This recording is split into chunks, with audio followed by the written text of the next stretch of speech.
Siam's Mystique Equisita Chacha Tamach. Good morning, everyone.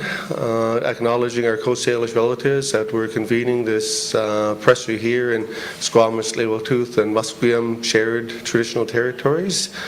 I'm going to turn it over to Bob Chamberlain, the chair of the First Nations Wild Salmon Alliance, to kick things off here this morning. Galagame.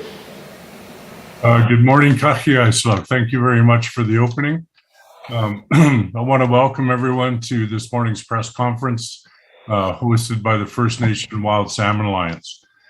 I'm the chair, and the intention of today's press conference is to provide information relating to the 102 First Nations across BC that support the transition of fish farms from the ocean. This commitment is found in the DFO minister's letter of mandate, so it is something that the government has turned their minds to. We have to be mindful of the migratory nature of salmon.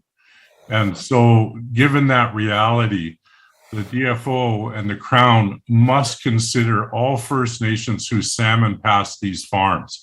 Consultation site-specific in one traditional territory is not well enough. The impacts that are known from fish farms have far-reaching infringement on Aboriginal rights up and down all the major water and river systems of British Columbia. We want to ensure that the minister is clear of the First Nations food security needs, constitutionally protected Aboriginal rights, Supreme Court of Canada law, which gives the minister direction in terms of allocation. We also want to be clear that the impacts that are occurring to wild salmon is one of the, in our opinion, the major contributor to the historical low returns we've seen across British Columbia for the past number of years, the lowest returns in all of history. Given that reality, it is time that every measure is taken to protect wild salmon. Whether it's forestry practices, whether it's fish farms, or what have you, it's time that we get serious before we face extinction across the province. I am very pleased to let everybody know that DFO Minister Joyce Murray's staff has confirmed attending the Union of BC Indian Chiefs Council in early June, where the chiefs in assembly have directed the executive to host a half-day session solely on wild salmon. And so we're very grateful that the minister has made the commitment to attend and hear directly from the chiefs, to hear of the concerns, and more as important, the solutions. Because as we go forward to rebuild wild salmon across British Columbia, it is going to take a very concise, integrated, strategic approach. And this can and must be accomplished with the federal government, the provincial government, and First Nations working together to save this incredibly valuable resource for British Columbia. And so I'm very happy that we were able to report out that 102 First Nations support the Liberal government's transition of fish farms from the ocean, that the Conservative Party and the New Democratic Party also made campaign commitments for the same. So, Tyrone, I wanted to keep my comments very brief so we could hear from the chiefs. Thank you very much. We'll be doing a hybrid release here for you this morning. Next, we'll hear from Daryl Bobb, Chief of Hatlip, to my right, followed by Don Svanvik, Chief of Numgeese, myself on behalf of the Stala Travel Council, James Hobart, Chief of Spuzam, and Grand Chief Stuart Phillip will be the final speaker here. With that, I'll turn it over to Chief Bobb.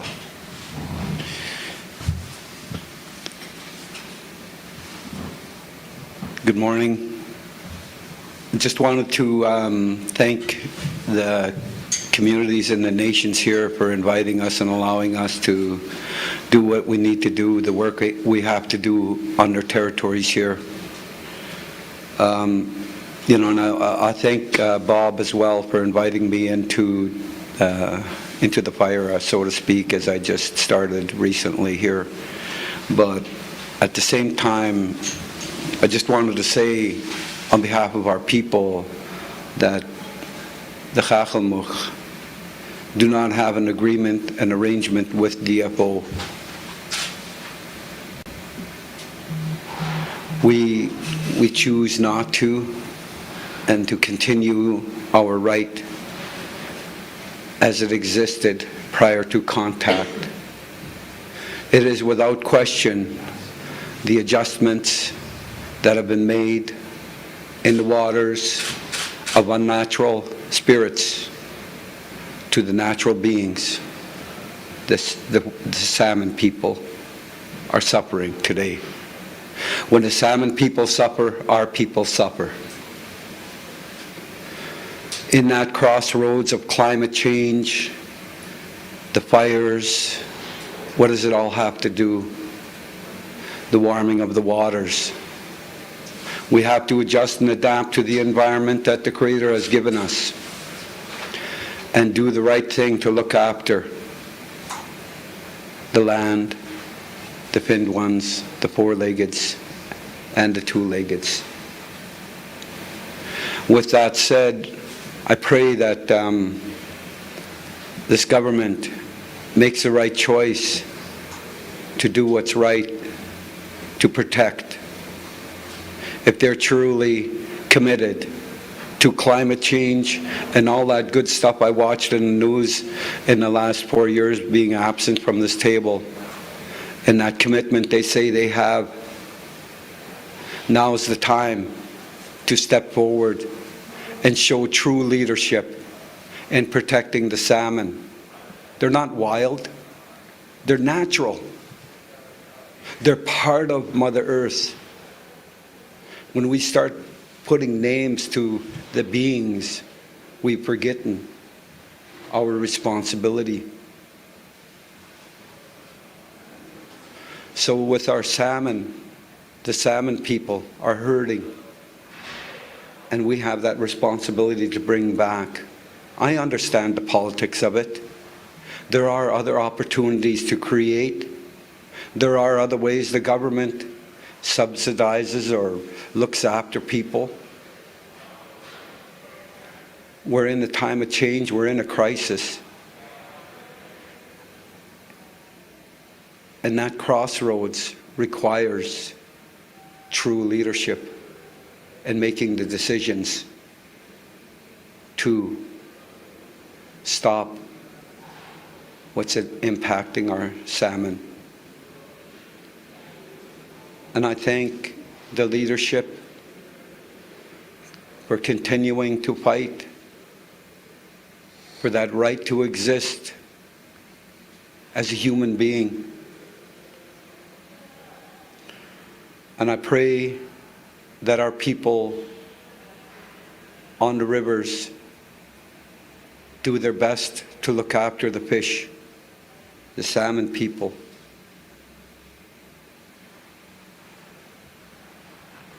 I too will keep this just short and right to the point. We have to stop this.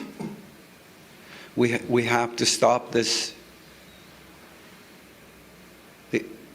extinction of the salmon people, this genocide. That same genocide that I went through when I went to residential school, putting us in a pen.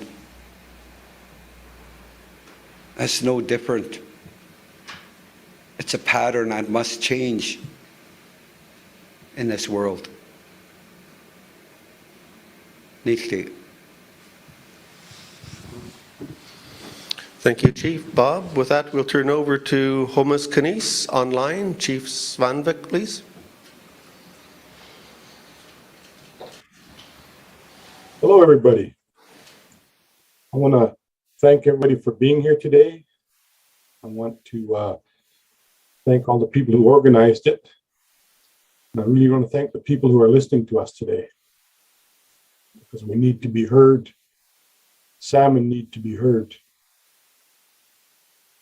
Our late chief, we just lost a chief in this past week, and one of the things he said was, we need to speak for the salmon. And that's what we're doing here today. Our salmon are on the verge of extinction.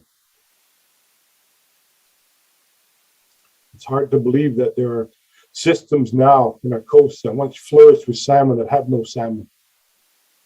And other systems that are down to, single-digit percentages of what they once were. Salmon, wild salmon, are intrinsic to our way of life over the millennia. The Numgre's creation story speaks of the very backbone of our being is our river, and that for the rest of the time we would have salmon. We talk about what we have to do. There are many impacts on wild salmon.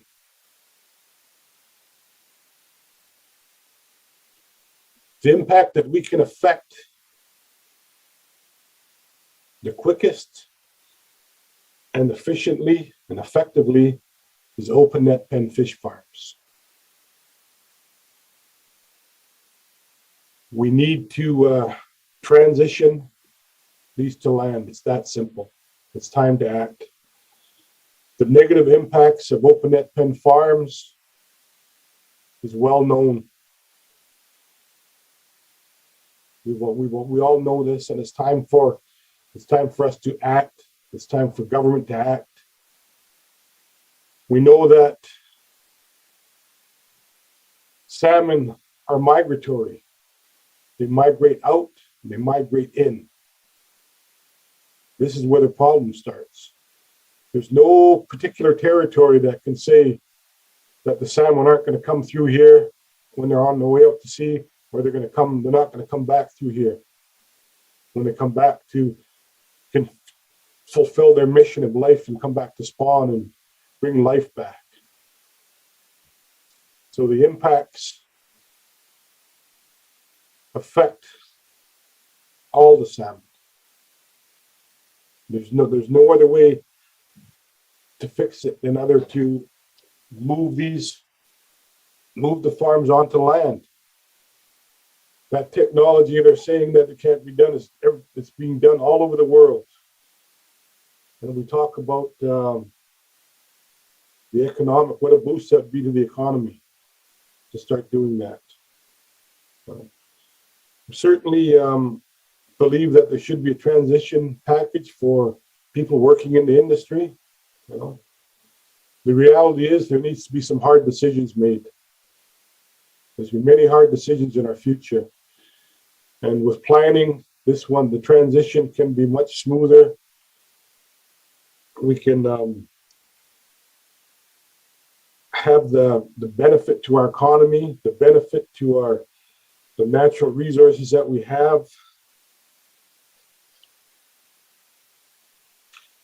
We want to make sure that our children, grandchildren, our great grandchildren still have the benefit of this. And I see this not only as a responsibility for the indigenous people, the salmon, but for all people. This is a responsibility we all share. I remind everybody that in the last federal election, the Liberals, Conservatives, and NDP all supported the transition of open net pen fish farms. So this is work that needs to get started. It's going to get done. It needs to get started. The technology of open net pen farms is old. It's archaic. The reality is it needs to change, and we can see it. If we look at salmon being in a bucket that has a bunch of leaks in it, we can't just watch to see how long it takes for that bucket to empty. We have to start patching those holes. And the first step in that is transitioning the open net pen farms to land. I would like to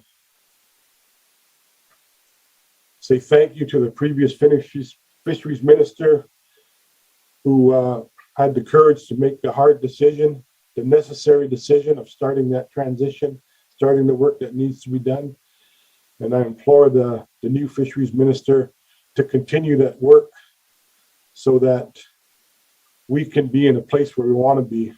If we look at all the things that are going on in the world, there's something we can do here and have a positive impact with positive impacts for years to come. So let's get this work done. It's time. It's well past time. We can't just look at the problem and suggest what it might or might not be. We know what the issues are. Let's fix them. And thank you, everybody, for listening to me. Again, thank you for being here. Gaelic Kessler. Gaelic Kessler, Chief Svadvik. Now I'll provide a few remarks. Tyrone McNeil from Seabird Island and President of the Stalo Tribal Council. Sitting here thinking during the previous speakers that when I started fishing just over 50 years ago, the first 25 years, anybody in the fish industry got everything they wanted. First Nations, commercial, recreational, because there's an abundance of salmon. Then about 25 years ago, with the introduction of the first fish farms, we started seeing the numbers going down. And it's to the point now where we as Stalo people, we haven't caught sockeye in the last 3 years. We only catch a handful of Chinook. And we're in a position where I'm compelled to send out a warning to Premier Horgan, to send out a warning to Minister Murray, not to pit a handful of First Nations on the coast against 100+ First Nations that are so reliant on the salmon stocks that go by that marine space. You're directly impacting our rights. You're directly impacting the ability for us to transition our knowledge, our ancient knowledge, on to future generations, of which we can only do on the river while we're fishing.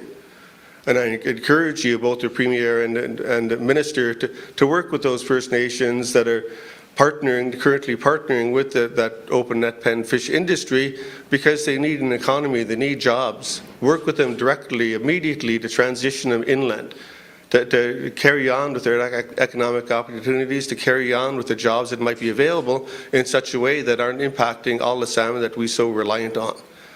And I encourage you, Premier, to take into account that the Declaration of Rights Indigenous Peoples Act applies to all of us, not the small handful of First Nations that are partnering with the fish industry on the coast. That we all need to be engaged, and we'll share with you our stories of how reliant we are on salmon, on the salmon people. That's important to all of us. And I would charge Premier that the importance of wild salmon here in BC doesn't only lie with us as First Nations, it lies with every British Columbian. It lies with the recreational industry, it lies with the commercial industry. We're all reliant on it. And I encourage you, Premier, to work with us to rebuild those wild salmon stocks. I encourage the Minister to continue taking brave decisions, to stand up, to not cow to the lobby efforts of that marine open net pen fish industry. We know they're a powerful lobby group, but Minister, I encourage you to stand strong. Do not cow down to the Minister. There's too much at stake for all of us, not just a handful of First Nations along the coast.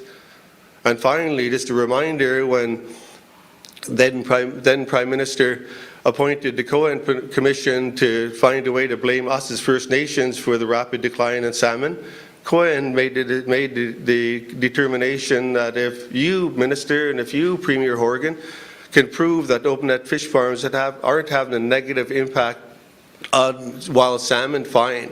But if you can't prove that, to transition them off the marine space by 2025. That's 3 years away. So I encourage all of you in the political leadership, provincially and federally, to stand up for wild salmon with us. I encourage British Columbians to stand up for wild salmon with us. I encourage all the industries, recreational, commercial, lodges, everybody stand with us. Let's join hands, let's come together, let's put away the fights that we've had amongst each other for the last few decades, fighting over fewer and fewer fish. None of us want to catch that last fish that's caught. Let's work together and rebuild the stocks that in such a way that our rights to access are recognized and implemented. The recreational fishery has the enjoyment of catching salmon in that recreational industry, and then the commercial opportunities as well, because we're all dependent on that food security. So let's all work together, and let's demand that our politicians at the provincial level and federal level stand strong for wild salmon. ACM, HKCM. With that, I'll turn it over to Chief James Hobart from Spuzzum First Nation. Cookby? You'd actually when can you hear me okay? Azumin Quenchton, Spuzzum First Nation from the Nklakatmuk territory. You'd actually when I would like to say, first of all, thank you for all the other speakers that have spoke before me, and thank you for the executive for allowing us to present this morning on such an important topic. As I'm listening, I'm vibrating, and I can't. I would have a hard time thinking that anybody listening to the previous speakers, to not be compelled to do something positive around such an important resource. And I've said this before, there's no time to camp out at the finish line. We're almost there. And we've heard no means no so many times, and we cannot express our position strong enough. Our entire Fraser River ecosystem is depending on this. And I'd like to say that the river needs, the tributaries need, all of the different animals, and the land needs these fish, right? And I'm hoping that this race against climate change and the other different issues that are coming against our wild salmon are is quick enough.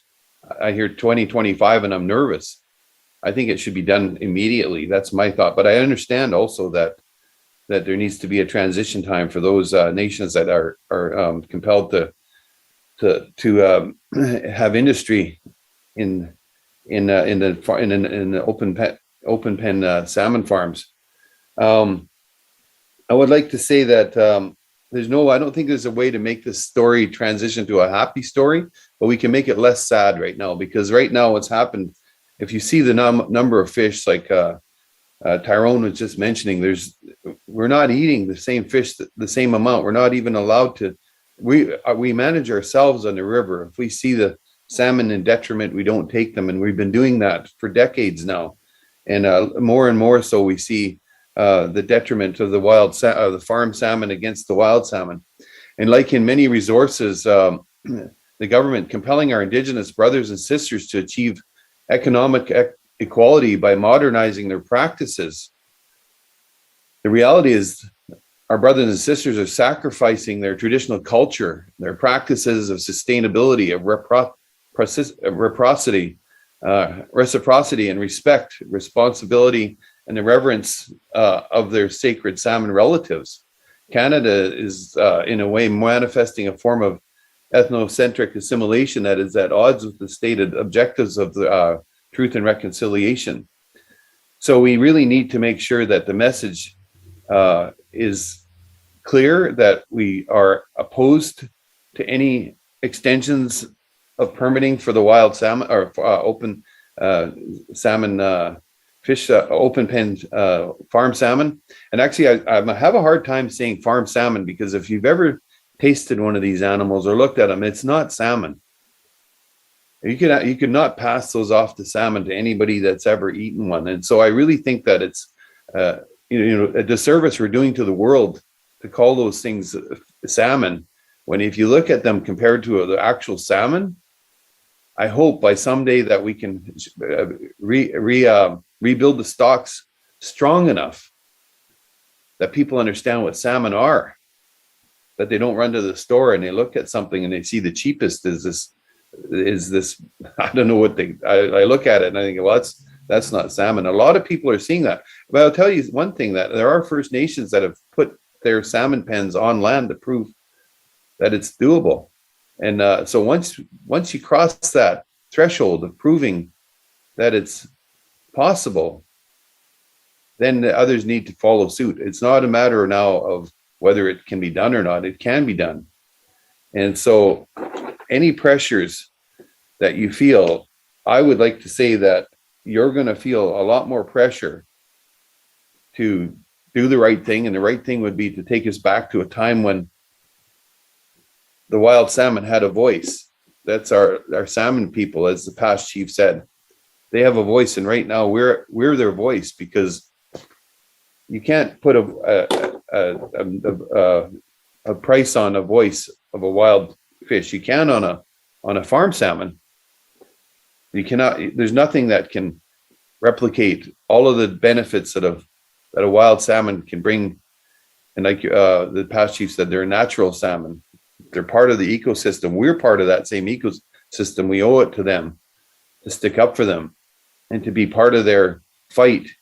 And we will be. And so I just wanted to, put my voice to the argument that you can have boatloads, busloads, plane loads of people going to your office to protest shutting down the farm salmon pens. But you will see that if you want to land on the side that's right, with truth and reconciliation and DRIPA, you need to turn down the chatter and start listening to those people that live on the land that are going to be affected mostly by the effects of what's happening up to date. And like I said, I don't see a happy ending. I didn't see less sadness as we try and work hard to try to rebuild those stocks that are in such peril right now. And for so many reasons, what you can see right now with the atmospheric rivers, with the climate crisis, with the big bar slide, what else can we put in their path? I think the one thing that we can clearly do is remove the salmon pens out of the migratory paths and out of the oceans, put them on land. So that's all I will say today, because I know that it's going to be a press release and it's going to be short. So Cookstem, and I want to thank everybody for giving me the opportunity to speak today. Cookstem. Cookstem, thank you, Chief Hobart, Southern First Nation. Next, we'll go to Grand Chief Stuart Phillip, then we'll go to Bob Chamberlain to wrap things up. Asiut. Why? Asiut.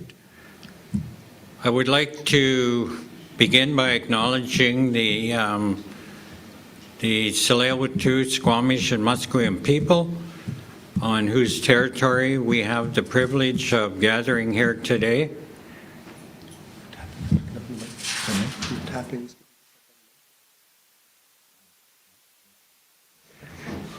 I want to begin by expressing my sincere gratitude to Bob Chamberlain for organizing this event and bringing us together. As many of us know, Bob Chamberlain has been relentless in his efforts to advocate and draw the public attention to the toxic impact that salmon farms have had on wild salmon in the province of British Columbia in regard to the issues of sea lice and other very harmful diseases that have really imperiled wild salmon.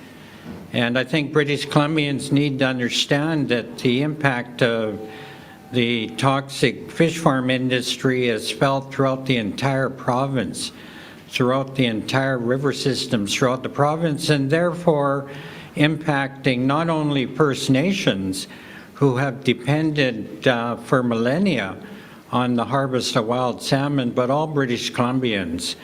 There are thousands of British Columbians that enjoy sports fishing and other recreation. And the message we're bringing forward here today is this is an issue that should be of grave concern to all British Columbians. Many of us have had the opportunity to enjoy the bounty and the benefits of wild salmon over the space of our time here.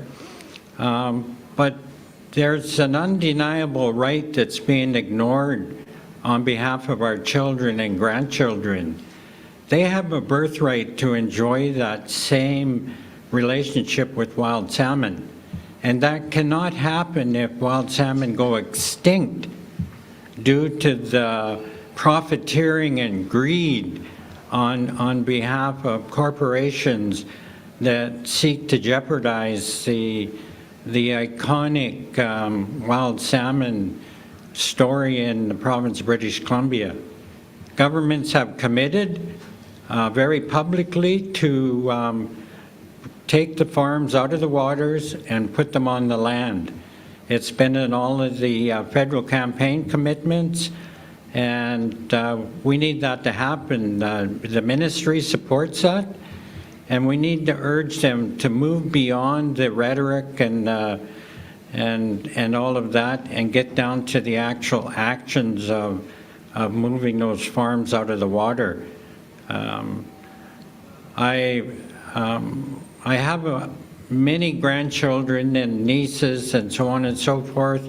That's why I do the work that I do, like we all do.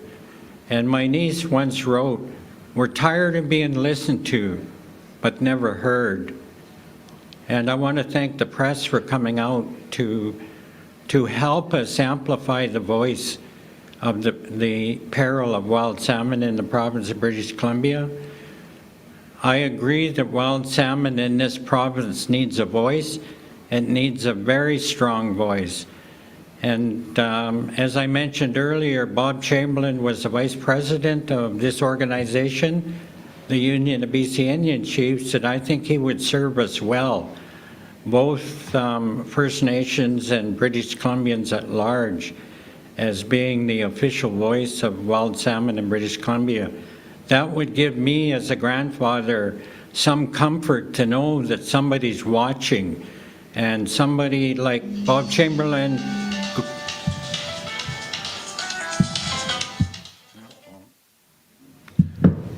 goes beyond just speaking. He's been very, very active. So with that, once again, I want to thank my colleagues for their very powerful, eloquent remarks in regard to wild salmon. It's a very emotional issue. It always has been for our people. And I want to, again, thank Bob for bringing us together. White, Limlimt. Limlimt Grand Chief. With that, we'll turn it back to Bob Chamberlain. Bob? Thank you for your kind words, Stuart. And just want to acknowledge the Statliam people, the Intlakepnik people, the Staulo, the Okanagan, the Numgis.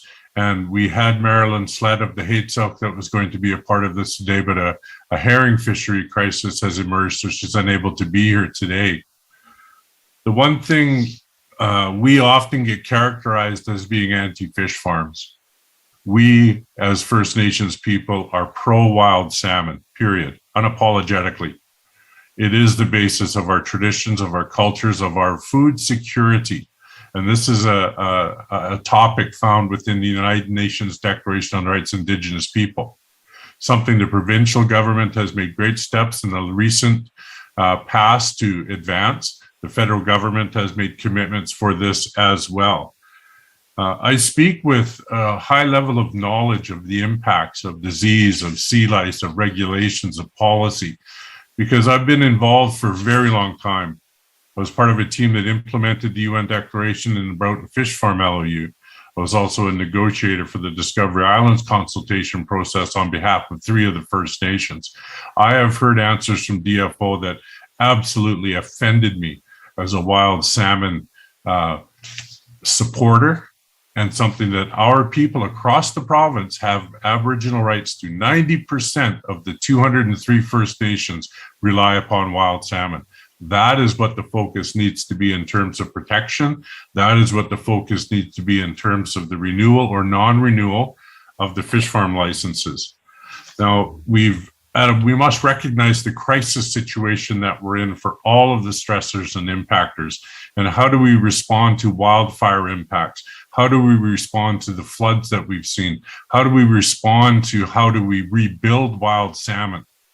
And at this time, we have a provincial government that has not just spoken of supporting wild salmon, but has stepped up and contributed significant money to a federal responsibility. To me, this spells opportunity where we can all work together for the betterment of salmon. So thank you, Tyrone, and I'll turn it back to you.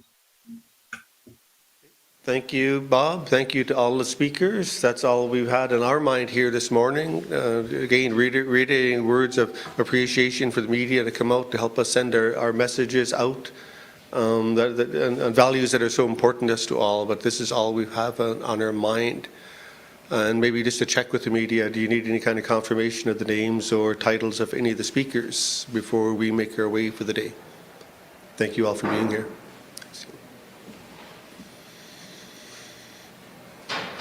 Yeah, you could really hear your tapping. Just nervous. Yeah.